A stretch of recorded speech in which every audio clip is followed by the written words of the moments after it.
कल की घटना के संबंध में जैसा कि आप अवगत हैं कि जुमे की नमाज के बाद कुछ जगहों पे अलग अलग थाना क्षेत्रों में पुलिस और प्रशासन की जो ड्यूटियां लगी हुई थी वहां पे कुछ लोगों के द्वारा हिंसक प्रदर्शन किया गया, जिसके संबंध में कल हम लोगों ने बताया था कि हम कठोर विधिक कार्रवाई सुनिश्चित करेंगे।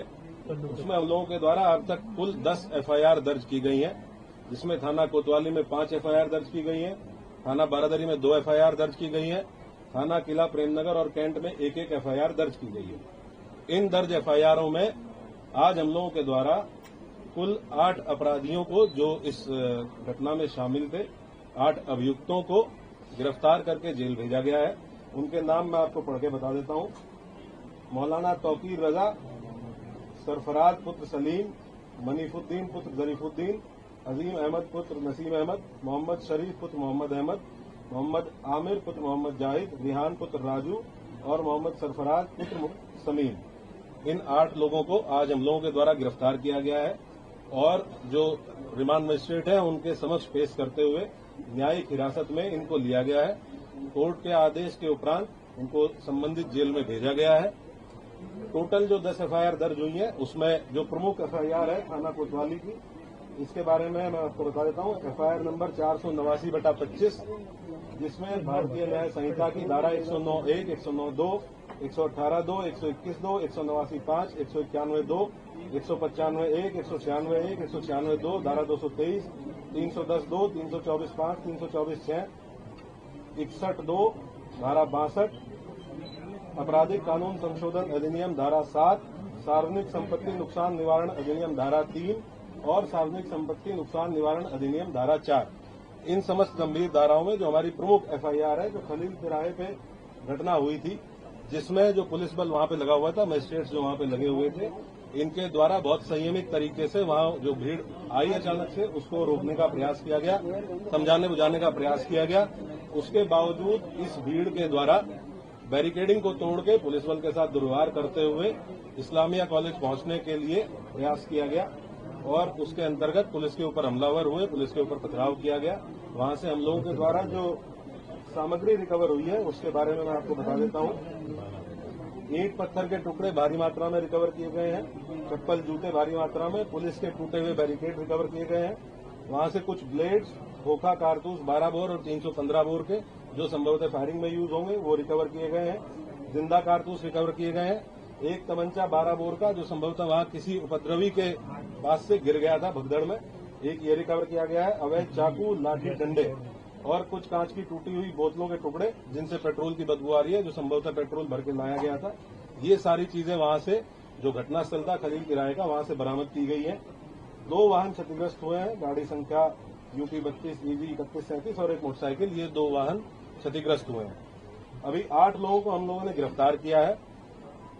टोटल हम लोगों ने 39 लोगों को अब तक हिरासत में लिया है। 8 लोगों को गिरफ्तार करके न्यायिक हिरासत में भेज दिया गया है, जेल भेज दिया गया है।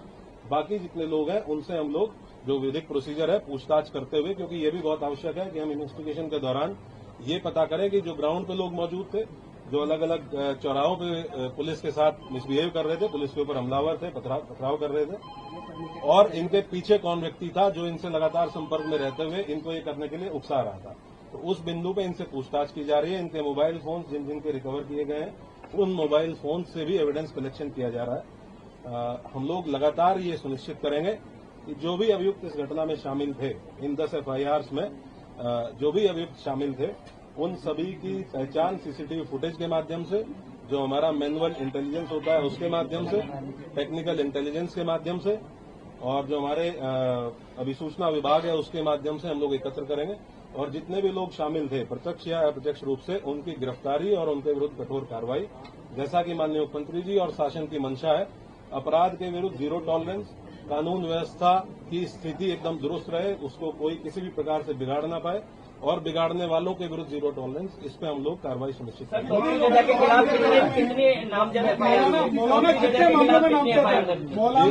तौकीर रजा के खिलाफ कितनी एफआईआर? टोटल अभी तक 7 एफआईआर हैं, जिनमें मौलाना तौकीर रजा का नाम प्रकाश में आया है और हम लोग ये इन्वेस्टिगेशन में भी इसको पार्ट बनाएंगे कि जो लोग जिन लोगों ने पहले दिन लेटर लिख के दिया था और ये आश्वासन दिया था कि कोई भी भीड़ इस्लामिया की तरफ नहीं आएगी, लोग शांतिपूर्ण तरीके से नमाज पढ़ के और वापस जाएंगे। उसके बाद उन्हीं लोगों ने उसको रात में 2 घंटे बाद अपने ग्रुप पे ये कह के उसको खारिज किया कि ये फर्जी हस्ताक्षर है, जबकि वो हस्ताक्षर उन्हीं 3 लोगों के थे जिन लोगों ने उसको हस्ताक्षर किए हुए थे। क्या ये पूरा प्लान का आपको लगता है इन्वेस्टिगेशन में अब तक क्या शामिल निकल के सामने आया है, और क्या बाहर के लोग भी बरेली में जो हिंसा हुई है उसमें शामिल? ये डेफिनेटली, क्योंकि ये लगभग 7 दिन से इस चीज की अपील की गई थी और 7 दिन से लगातार पुलिस और प्रशासन के लोग, डीएम साहब और मेरे द्वारा लगातार संवाद स्थापित किया गया। हम लोग इस प्रयास में थे कि संवाद स्थापित करके उसके साथ साथ हम लोग विरोधात्मक कार्रवाई करके सुनिश्चित करेंगे और ये कन्वे करेंगे कि कोई भी ऐसा काम न किया जाए, कोई भी ऐसा आयोजन न किया जाए जो विधि विरुद्ध हो। इसके लिए सभी धर्मगुरुओं से संवाद स्थापित किया गया, जनप्रतिनिधियों से संवाद स्थापित किया गया, लेकिन उसके बावजूद भी जिन लोगों के द्वारा ये किया गया उनके विरुद्ध हम लोग कठोर कार्रवाई बिल्कुल इंश्योर करेंगे। जो भी लोग इसमें, ये तो ऑब्वियस सी बात है कि आजकल जो लोग व्हाट्सएप से इसमें संपर्क में थे, हमारी इन्वेस्टिगेशन के दौरान ये भी तथ्य प्रकाश में आए हैं कि कुछ बाहर के आपराधिक तत्व, इस जनपद से बाहर के कुछ आपराधिक तत्व इस जुलूस में शामिल हुए, इस आयोजन में शामिल हुए थे, जिनके द्वारा इस तरह की समस्या पैदा की गई। उनके बारे में भी हम अभी सूचना संकलन कर रहे हैं। ये भी ज्ञात हुआ है कि इसमें एक नदीम नाम का व्यक्ति ये लगातार फोन पे संपर्क में था और इससे व्हाट्सएप कॉल के माध्यम से लोगों की बात हो रही थी और इसके द्वारा भी वहां लोगों को उकसाया गया। हाँ, ये वही व्यक्ति है जिसके सिग्नेचर थे उस कागज पे जो पहले दिन अपील जारी की गई थी और ये अभी फरार है। पुलिस की टीम में चौकी ने वीडियो जारी करके बरेली की जगह बिगाड़ने की कोशिश की। पुलिस में अज्ञात है, कितने नाम दर्ज हैं? पूरा, क्योंकि हम लोगों ने टोटल 10 एफआईआर दर्ज की हैं, तो उसमें अलग अलग जहां जहां घटना स्थल है, जहां जहां पे जो घटनाएं हुई हैं, उसमें अलग अलग लोग टोटल 7 एफआईआर हैं जिनमें इनका विधिक प्रावधान के अंतर्गत जो भी कार्रवाइयां पॉसिबल हैं वो सब कार्रवाइयां सभी के विरुद्ध इंश्योर की जाएंगी। पिछला इतिहास भी निकाला जाएगा तमाम हम लोग सभी अभियुक्तों का आपराधिक इतिहास निकालेंगे, पुराने मुकदमे ये देखेंगे कि उन पुराने मुकदमे की वर्तमान में कोर्ट में क्या स्थिति है, ट्रायल में क्या स्थिति है और उनमें हम लोगों के स्तर से क्या और तेजी लाई जा सकती है, उसके बारे में भी काम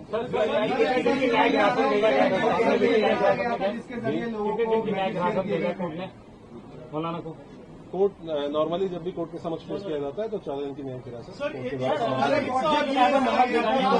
मतलब कोई पुराना मतलब है कि बरेली में कुछ बड़ा करने के आयोजन से ही एकत्र किए, कोई बड़ा करना चाह रहे थे बरेली में। ये हम लोग आपको इन्वेस्टिगेशन जैसे जैसे इन्वेस्टिगेशन प्रोसीड करेगी कि इस मंशा क्या थी और जी यहाँ का जुरिस्डिक्शनल जेल बरेली जेल है और जो यहाँ पे रिमांड मजिस्ट्रेट है उनके द्वारा उनको बरेली जेल में आपने बताया कि तमंचा भी बरामद हुआ है। क्या इस पूरे इंसिडेंट में फायरिंग हुई है? पहला सवाल ये।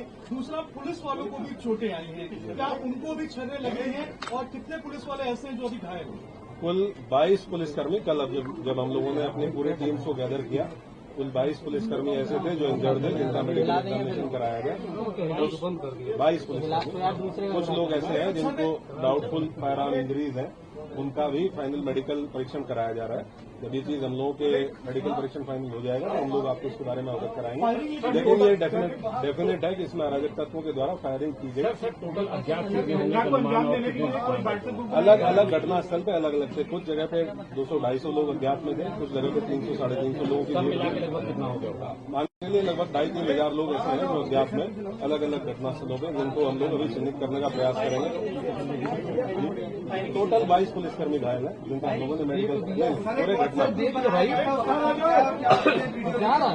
लगेगा भाई प्रेस कॉन्फ्रेंस में फंसा। सर, ये टूल किट का इस्तेमाल किया गया है क्या बरेली में हिंसा फैलाने के लिए? जिस व्हाट्सएप ग्रुप की आप बात कर रहे हैं, क्या सोशल मीडिया के जरिए प्रोपेगेंडा फैलाया गया था? क्योंकि कानपुर की घटना का बरेली में बार बार जिक्र आ रहा था, जब हम भी बात कर रहे थे कानपुर की घटना। ये हम लोग इन्वेस्टिगेशन के दौरान अगर कोई इस तरह की चीज हम लोगों के सामने आएगी तो मोस्ट डेफिनेटली उसको आप लोगों के साथ शेयर करेंगे। और मैं आप लोगों को इसके माध्यम से एक चीज और बताना चाहूंगा कि हम लोग किसी भी निर्दोष व्यक्ति को किसी भी प्रकार से प्रताड़ित नहीं किया जाएगा। किसी भी ऐसे व्यक्ति को जो इस घटना में शामिल नहीं था उसको परेशान नहीं किया जाएगा, और जो इस घटना में शामिल थे या प्रत्यक्ष रूप से शामिल थे उनको बख्शा नहीं जाएगा। सर, अब तक कितनी गिरफ्तारी हो चुकी है और भी गिरफ्तारी हुई है? 8 लोग देख चुके हैं आप, इसके अलावा और भी गिरफ्तारी? मैंने आपको बताया टोटल 39 लोग हैं जो हिरासत में लिए गए थे, 8 लोग को। सर, इंटरनेट बैन की जो बात निकल के सामने आ रही है, क्या सोशल मीडिया वाले इंटरनेट बैन का प्लान है सर? नहीं, इस प्रकार की कोई चीज नहीं।